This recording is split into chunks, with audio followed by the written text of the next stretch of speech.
Hello, you all. Thank you all for tuning in to another episode of Better Black News.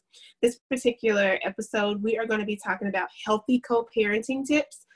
Sometimes I feel that a lot of us could use that. Just some healthy tips on how we can raise our child or our children if you're not with the other parent respectfully and healthy. So let's get into it. We're speaking with Therapist Darnesha Sellers, and she's going to just go over some healthy co-parenting tips for us so that we can just move along in life. Hi, Darnesha. Hi. How are you? I'm good. Good. Okay, so let's just jump right into it. So how does healthy co-parenting work? I believe there are three things that help encourage healthy co-parenting, and that's communication, compromise, and contact, meaning contact with your child. Obviously, you need to be able to communicate with each other in a healthy manner. You need to be willing to compromise, which is a biggie, because you're not always going to get your way. We need to do what's best in the best interest of the child, and also what's conducive for both parents. And contact. Each parent needs to have good contact with their child. So one parent doesn't need to be overtly more than the other. It needs to be a good balance. So those are maybe like my 3 C's. Okay. So how would you, as a therapist, how would you recommend for somebody to remove personal emotion if they still want to be romantically involved with that co-parent? Because I really feel like that's what the root problem is with a lot of people. If they want to admit it or not, they still want to be with them. So how do you remove that emotion? So that's a tough one. And I know it's kind of cliché said, but time does. And so generally these are for people who have long-term relationships, may have several children together, or divorced parents. So they spent a lot of time. So that time is going to take a while, but here are a few tips. Only communicate when it has something to do with the child or children. You tend to easily can revert back to the what ifs, what didn't work right when you are communicating about things other than the children. Limit long conversations. So if you may have to have a long conversation sometimes, but sometimes, most of the time you don't. If we're talking about the children, we're usually making plans, we're compromising on what we need to do, who's going to pick up, who business. Limit those lengthy conversations because you tend to, start talking about other things. And when you're around that person, make sure that it's a platonic. It's not hugging. It's not kissing. It's not saying inappropriate things to each other. Keeping the conversation cordial. And limiting that really personal space. So those are ways to kind of help you move on when you have that emotional tie with that person. So what does unhealthy co-parenting look like? What does it look like? What does unhealthy parenting do for that child? What does it do for that child's mental and emotional health? So this can really be detrimental to the parent relationship, whether it be the parent with the mother or the father. So unhealthy looks like one parent keeping the other parent away. Speaking of negative feelings about the other parent, that's unhealthy. Instability, inconsistency.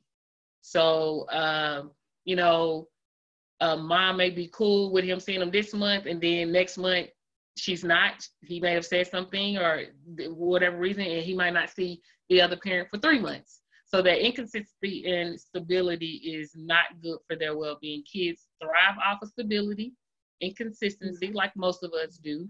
And so they look forward to that time for the most part with that other parent, especially if it's like a divorce situation. You're used to seeing your parents together and now they're apart. So they really need to continue on that connection they have with the other parent. When we take too much control on one side of the other parent, not willing to work with them, this can significantly affect their mental well-being. They don't trust, whether it be the custodial parent. They end up not trusting their parent because they believe they're keeping them with it, and some keeping them away from the parent. In some cases they are. It can show up in aggressive behavior as well, because kids tend to not be able to verbalize that, so it's showed in actions. They can withdraw. their view on relationships are going to be highly scarred. So how they deal with other people could change. So those things can all affect the mental well-being of the child. So then let me ask you this, and this to me, I just feel like it's just like, ooh, it's kind of pushing it, but I mean, I'm just trying to be realistic.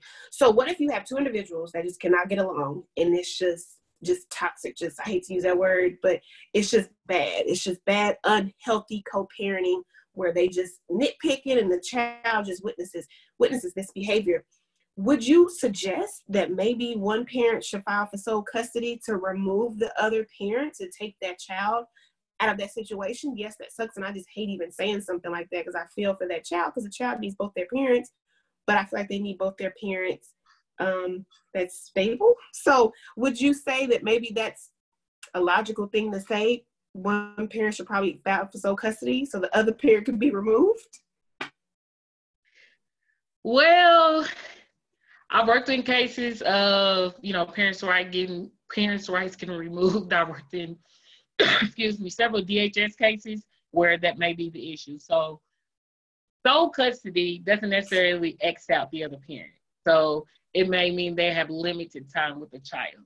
And usually that doesn't come about until there has been shown to be a lot of issues on one side for one parent to have sole custody over the other. Okay.